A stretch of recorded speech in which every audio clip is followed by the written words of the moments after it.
Imagine a sleepy Yorkshire mill town wrapped in November mist. Cobbled streets, with a peaceful canal winding through the hills. It's 10 o'clock on a Monday night in 1994. A 13-year-old girl steps out of her family home for the most ordinary errand in the world, to buy a packet of cornflakes for breakfast. She is never seen alive again. This is the unsolved unaliving of Lindsay Jo Reimer. And for 31 years, the person responsible has walked free. Lindsay was born in February 1981. By 13, she was the bright spark of her family in Hebden Bridge, West Yorkshire.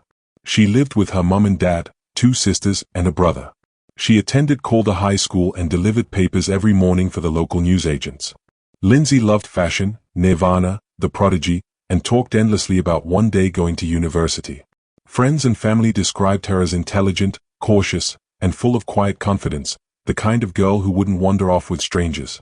But, on the 7th of November 1994, that caution would be tested in the worst possible way. Around 10 p.m., Lindsay left home and walked the short distance to the Spa on Crown Street. On the way, she popped into the Trades Club on Holmes Street, where her mum was having a drink with a friend. Lindsay asked for money for the cornflakes. Her mum offered her a cola, to stay, and chat.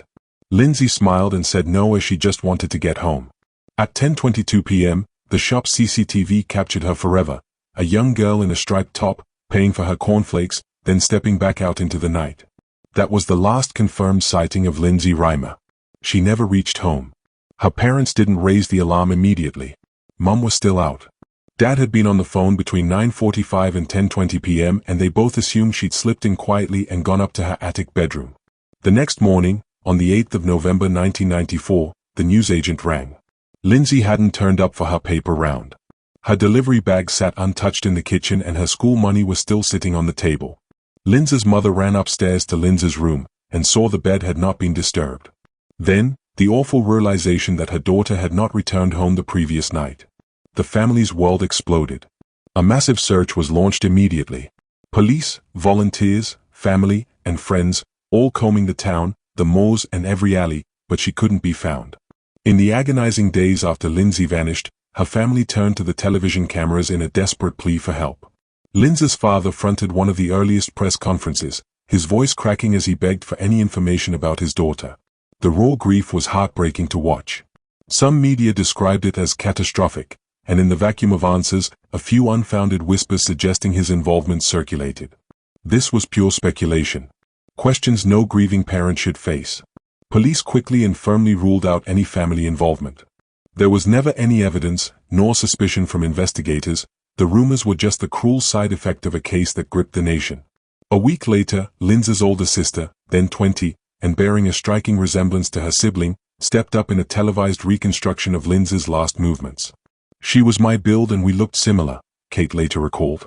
"I felt it was the least I could do to try and find her." The footage captured her terror, a young but determined girl, walking those same streets in a bid to jog memories, but it was to no avail. 5 long months, hope and terror battled in the Reimer household. Then, on a bright spring morning in April 1995, 2 canal workers were clearing debris from Lock 12 on the Rochdale Canal, which is just over a mile outside Hebden Bridge near Callis Mill. One of the workers spotted something greyish, barely a foot under the dark water. He reached in with a grappling hook and pulled up a body. It was Lindsay, and she had been deliberately weighted down with a heavy stone.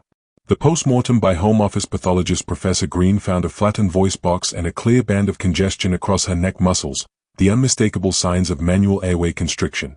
She had almost certainly been unalived the same night she disappeared. Despite detectives launching one of West Yorkshire's biggest inquiries, there were no witnesses. No signs of a struggle, and no screams were reported, despite it being a populated area. Lindsay was a cautious girl, so why no fight?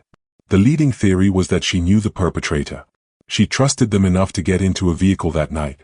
An offender profile pointed to a local male driver, probably aged 17 to early 20s, someone she may have found charming or familiar. Over the decades, police chased every lead.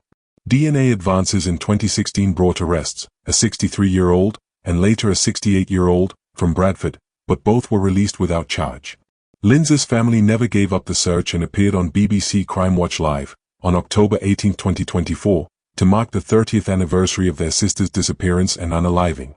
They made the appeal in a heartfelt bid to break the silence surrounding Lindsay's unsolved case, and to bring the perpetrator to justice.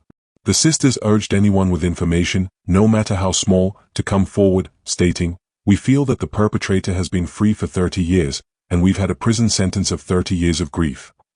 Then, on the 13th of October 2025, a bombshell. West Yorkshire police arrested a man already serving a prison sentence for other offences. He was questioned and bailed while inquiries continue. The family was updated.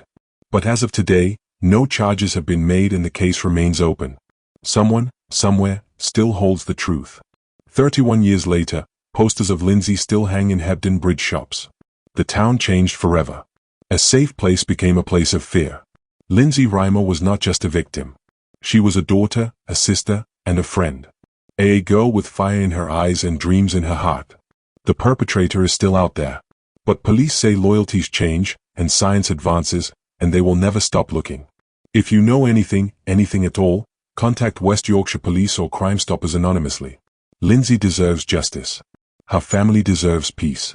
Remember her name. Share her story. Because somewhere, someone knows what happened on that cold November night. Let me know your thoughts in the comment section, and like and subscribe for more true crime.